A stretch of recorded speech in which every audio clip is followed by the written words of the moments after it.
Puji Tuhan, Shalom. Kita bersyukur berjumpa kembali dalam program Jendela Jiwa di Indraldo Undras Channel. Kita bersyukur kembali malam ini kita boleh bersama-sama. Saya pastikan untuk jemaat Tuhan yang mengikuti program ini, mari setiap Kamis jam 7 malam kita boleh bersama-sama ada di program ini, mengikuti program firman Tuhan yang luar biasa. Saya percaya saat engkau setia ada dalam program ini, engkau akan diubahkan menjadi umat Tuhan luar biasa. Engkau akan dibentuk lewat pengajaran yang luar biasa. Itu akan membentuk imanmu sehingga engkau menjadi umat Tuhan yang luar biasa yang mengenal Allahmu. Apapun yang terjadi, engkau tetap percaya Tuhan. Amin. Dan hari ini, program saat ini, saya percaya akan memberkati setiap kita.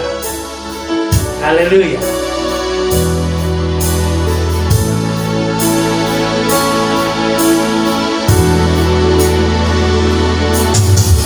Banyak perkara yang tak dapat ku mengerti. Mengapakah harus terjadi di dalam kehidupan ini? Satu perkara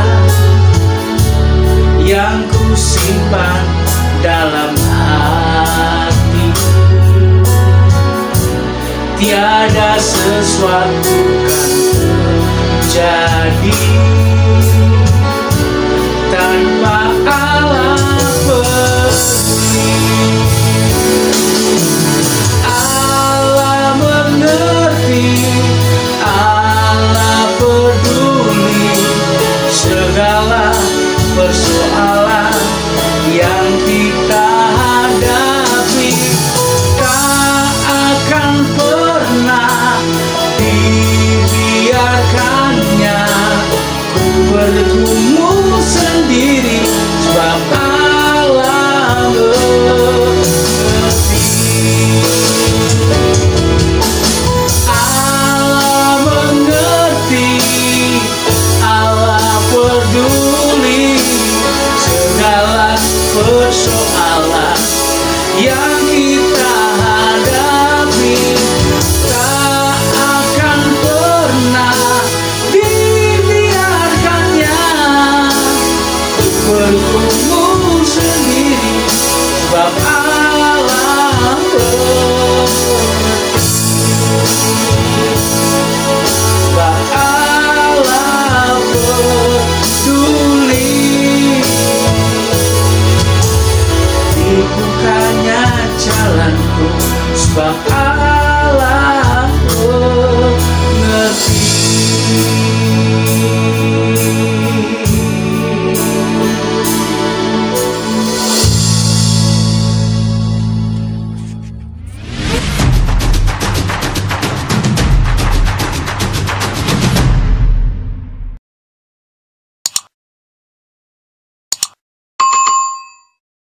Tak akan pernah dibiarkannya ku bergumul sendiri, sebab Allah peduli.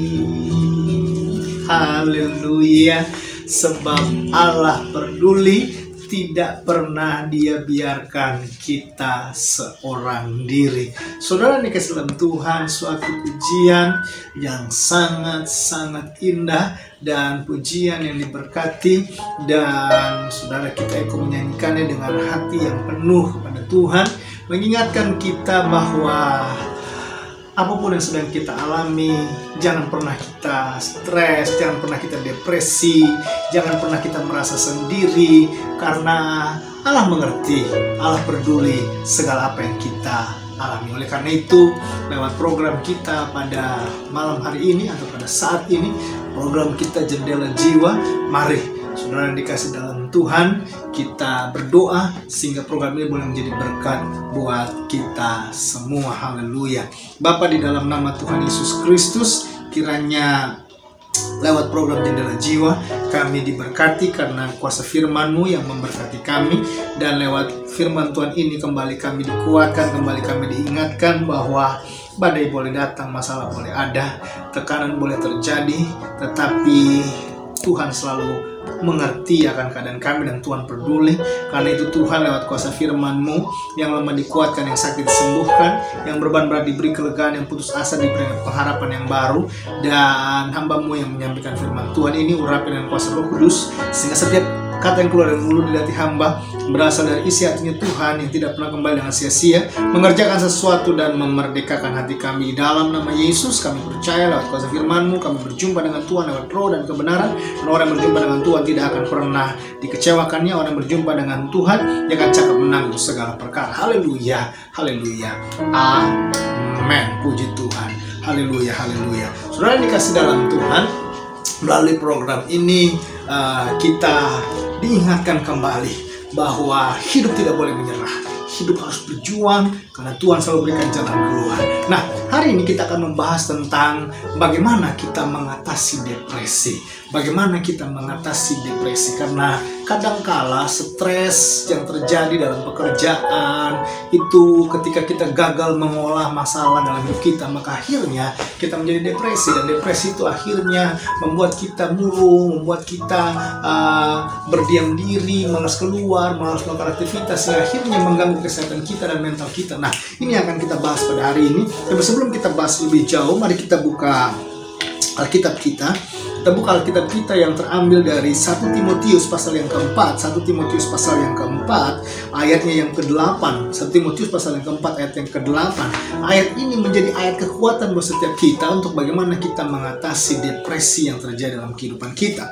Nah, Alkitab berkata demikian, ayat yang ke-8. Latihan badani terbatas gunanya, tetapi ibadah itu berguna dalam segala hal karena mengandung janji, baik untuk hidup ini maupun untuk hidup yang akan datang. Saudara yang dikasih dalam Tuhan, hidup kita bukan untuk hari ini, tapi hidup kita juga adalah untuk hidup yang akan datang.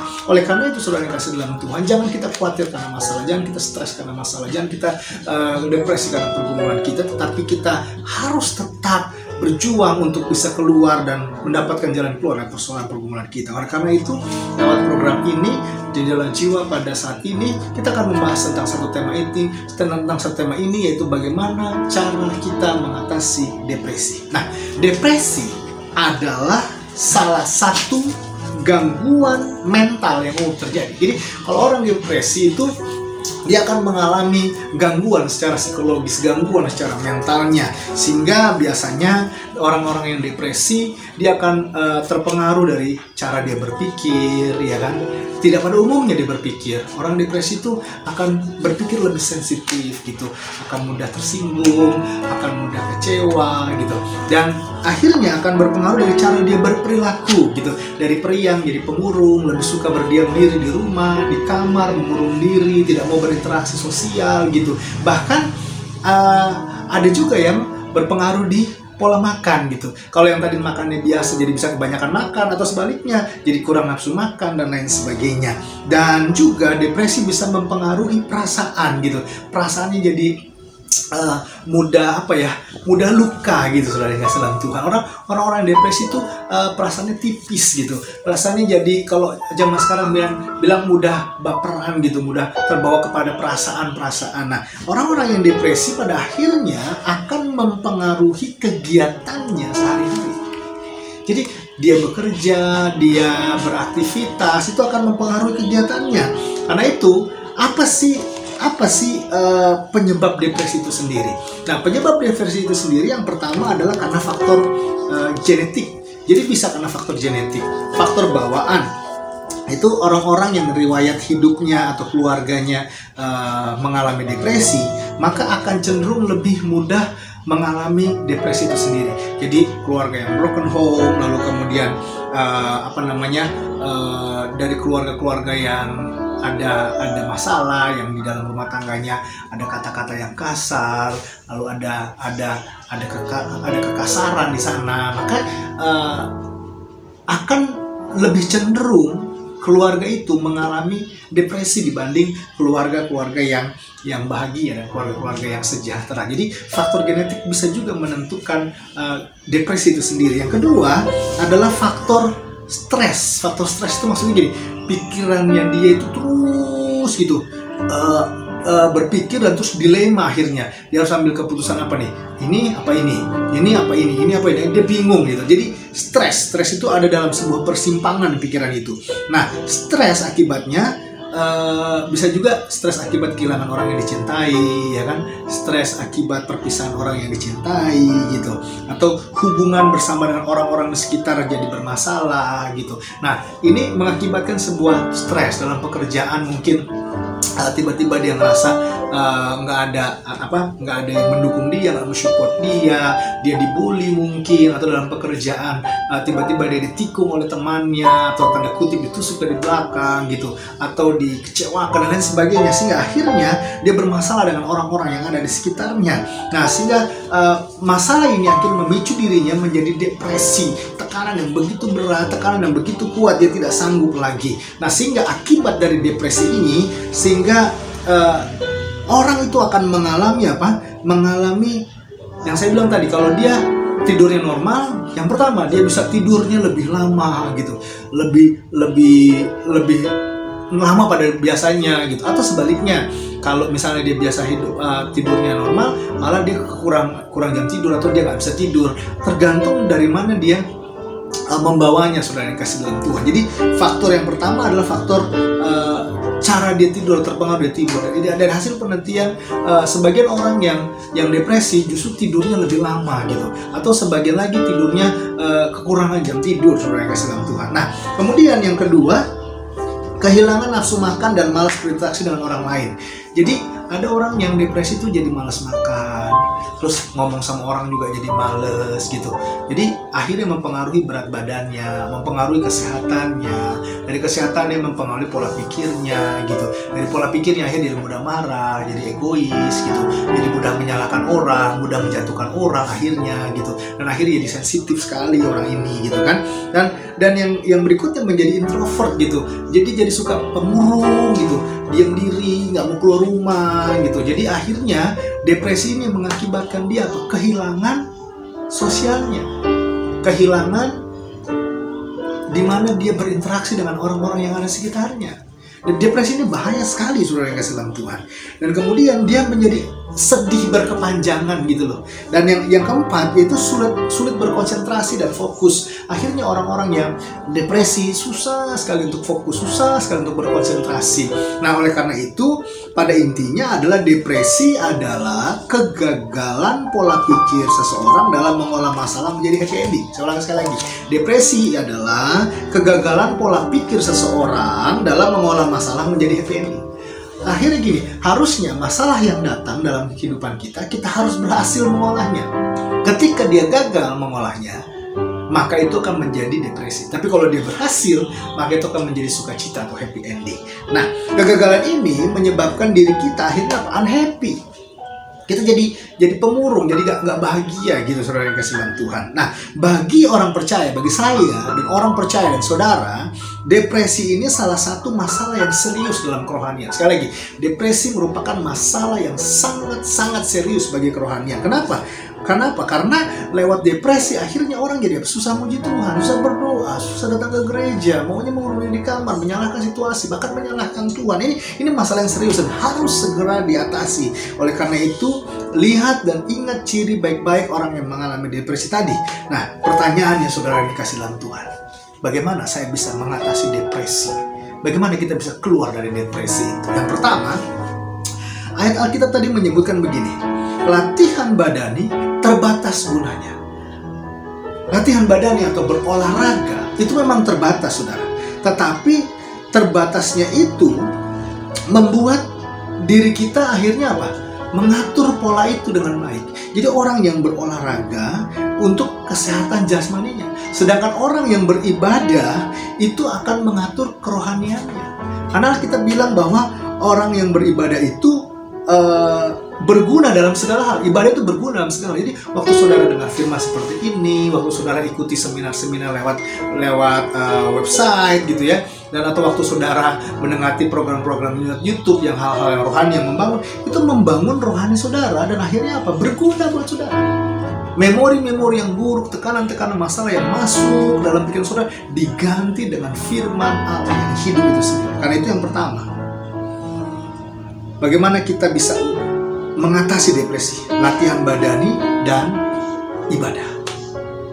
Ketika kita latihan badani, olahraga itu untuk jasmani, ibadah untuk rohani kita. Jadi ketika orang itu mengalami depresi, minimal ketika dia beribadah, dia akan mendengar janji firman Tuhan. Dan janji firman Tuhan itulah yang akan menguatkan dia. Yang kedua, berdoa dan banyak membaca Alkitab. Jadi kalau orang-orang dunia sebutnya meditasi.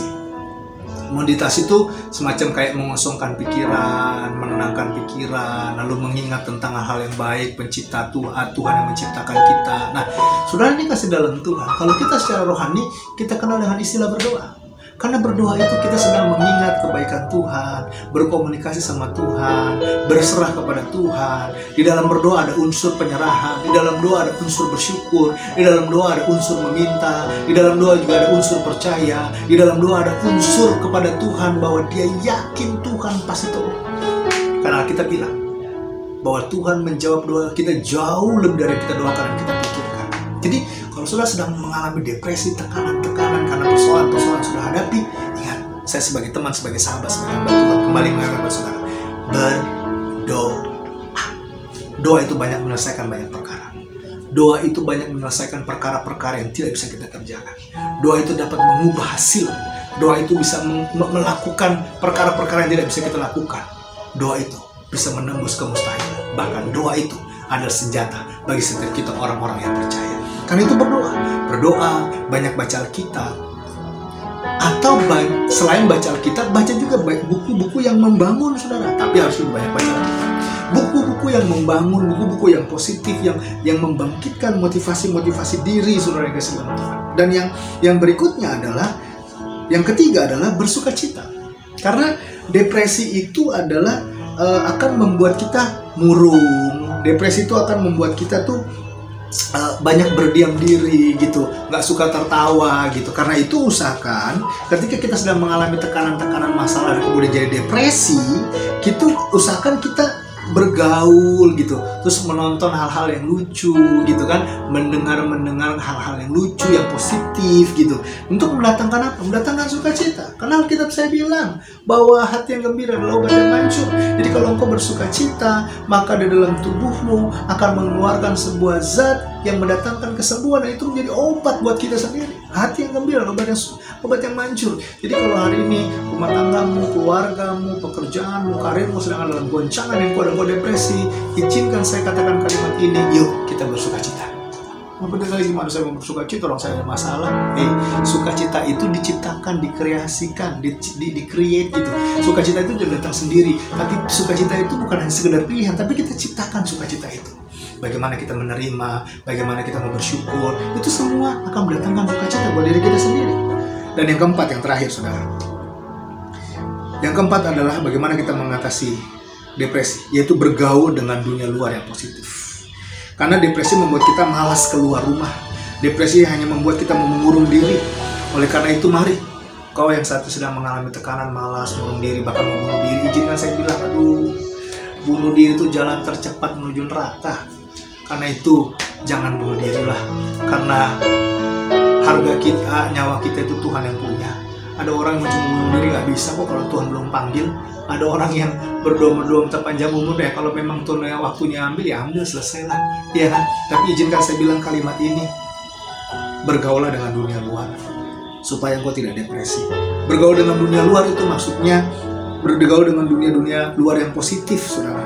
Jadi kita yang tadinya malas keluar, malas bergaul, akhirnya ketika kita mau bergaul, ya kan, menceritakan persoalan kita dengan orang-orang yang kita percaya, orang-orang rohani tentunya, orang-orang yang bisa membangun, itu bisa melegakan kita loh.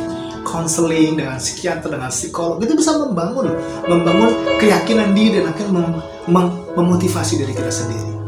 Jangan menutup diri kepada dunia sosial, karena pada intinya, pada dasarnya kita adalah makhluk sosial yang perlu berinteraksi. Saudara yang dikasih dalam Tuhan, ingat ayat firman Tuhan tadi, latihan badani terbatas, tapi ibadah itu berguna dalam banyak hal. Mari saya sebagai teman, sebagai sahabat, sebagai hamba Tuhan, ikuti komsel-komsel, ikuti seminar-seminar yang lewat online. Supaya apa? Supaya motivasimu terbangun. Dan engkau yang sedang depresi, jangan ambil keputusan yang salah. Tuhan masih bisa tolong kamu kok. Kamu gak sendiri kok. Betul kamu dikecewakan, betul kamu sedang sedih, tapi Tuhan sanggup menolong kamu. Buka hati kamu kepada Tuhan. Bilang, Tuhan, tolong saya. Dia akan menghampirimu dan akan menolong kamu. Doa saya menyertai saudara. Ingat, setiap orang pasti punya masalah masing-masing. Dan masalah orang ukurannya beda-beda. Tapi Tuhan kita tetap sama. Tuhan yang sama yang akan menolong hidup kita. Tuhan yang sama menolong Musa. Tuhan yang sama menolong Yusuf. Tuhan yang sama menolong hamba-hamba yang nabi-nabinya, rasul-rasulnya. Tuhan yang sama juga yang memegang tangannya. Tuhan pasti menolong hidup. Jangan menyerah kemauan. Yang lalu biarlah berlalu. Jangan rusak masa depanmu dengan kecewa yang sedang mengalami saat ini. Jangan rusak pengharapanmu, kemenanganmu yang gilang-gilang di depan sana dengan hal-hal yang mengecewakan hari ini. Buang semua, tinggalkan semua, datang kepada Tuhan. Kita berdoa.